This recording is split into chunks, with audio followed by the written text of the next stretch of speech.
نحمده ونصلي على رسوله الكريم أما بعد فأعوذ بالله من الشيطان الرجيم بسم الله الرحمن الرحيم إن أكرمكم عند الله أتقاكم صدق الله العظيم وقال النبي صلى الله عليه وسلم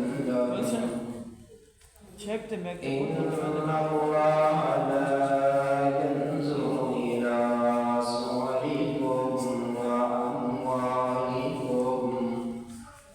ولكن ينظر إلى قلوبكم وأعمالكم أو كما قال النبي صلى الله عليه وسلم اگر اپنے عمل میں ہم سجا لیں ان کی سنت کو اگر اپنے عمل میں ہم سجا لیں ان کی سنت کو تو یہ تپتا ہوا صحرا کھلے گلزار ہو جائے سبحان اللہ الہی اس قدر تاثیر دے دے فکر مسلم کو الہی اس قدر تاثیر دے دے فکر مسلم کو کہ وہ اپنا بدلنے کے لیے تیار ہو جائے میرا محترم معزز ساتھی السلام علیکم ورحمۃ اللہ وبرکاتہ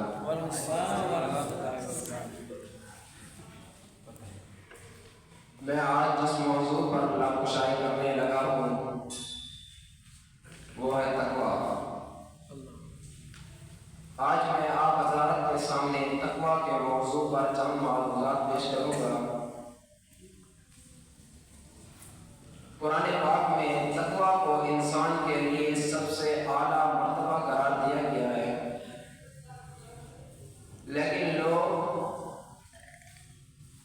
ڈاکٹر بننے کو اعلیٰ سمجھ رہے ہیں آج لوگ انجینئر پروفیسر بننے کو اعلیٰ سمجھ رہے ہیں آج لوگ استاد قاری معلم بننے کو اعلیٰ سمجھ رہے ہیں لیکن رب کائنات وہ فرماتے ہیں کہ یہ سب چیزیں محض دنیا کے زیب و زینت ہے نہ کوئی ڈاکٹر اتنا اعلیٰ ہو سکتا ہے نہ کوئی پروفیسر نہ صدر نہ وزیر اعظم اتنا اعلیٰ نہیں ہو سکتا کہ جتنا اعلیٰ میرا بندہ وہ بندہ جو متقی پرہیزگار ہو اللہ کا قرآن کہتا ہے فرمایا بسم اللہ الرحمن الرحیم ان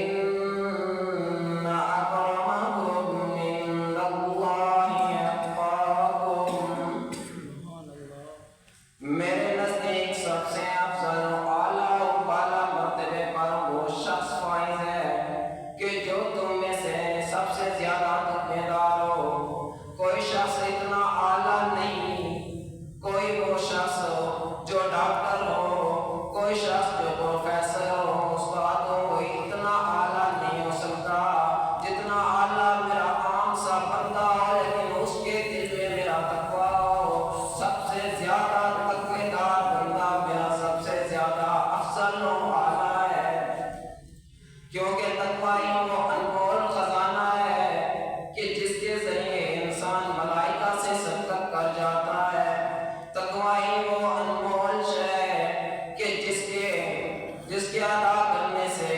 قرآن پکارتا ہے ان للمتقین مفازا حدائق واعناب وکواعب ترابا وکأسا دحاقا۔ تقوی اور نسخہ کیمیا ہے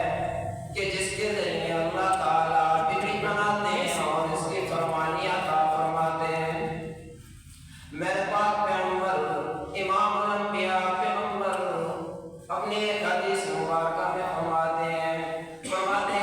ان اللہ لا ينظر الى صورکم واعمالکم، کہ میرا اللہ کسی بندے کی نہ شکل و صورت دیکھتا ہے اور نہ کسی کا مال دیکھتا ہے۔ یہ نہیں دیکھتا کہ کون کتنا خوبصورت ہے، کون کتنا خوبصورت ہے، کون بدصورت ہے، کس کے مال کس کے پاس مال زیادہ ہے کم ہے، بلکہ ولکن ینظر الی قلوبکم واعمالکم، میرا رب تمہارے دلوں کے تقوی کو دیکھتا ہے اور تمہارے اعمال کو دیکھتا ہے کہ کس شخص کے اندر میرا ڈر زیادہ ہے، کس شخص کے اندر میرا تقوی زیادہ ہے، وہ شخص سب سے اعلیٰ ہے۔ ہمارے امام اعظم ابو حنیفہ رحمۃ اللہ علیہ کا ایک واقعہ ہے کہ ان کے علاقے میں ایک بکری چوری ہو گئی تھی۔ بہت زیادہ تلاش کرنے کے بعد وہ بکری نہیں مل سکی، تو انہوں نے جو بکری چرانے والے ریوڑ تھے ان سے پوچھا کہ یہ بکری کتنے برس تک زندہ رہ سکتی ہے، تو انہوں نے فرمایا کہ یہ بکری 7 برس تک زندہ رہ سکتی ہے۔ اب اپنے ایمان کا تقویٰ دیکھیں کہ انہوں نے 7 برس تک بکری کا گوشت کھانا بند کر دیا۔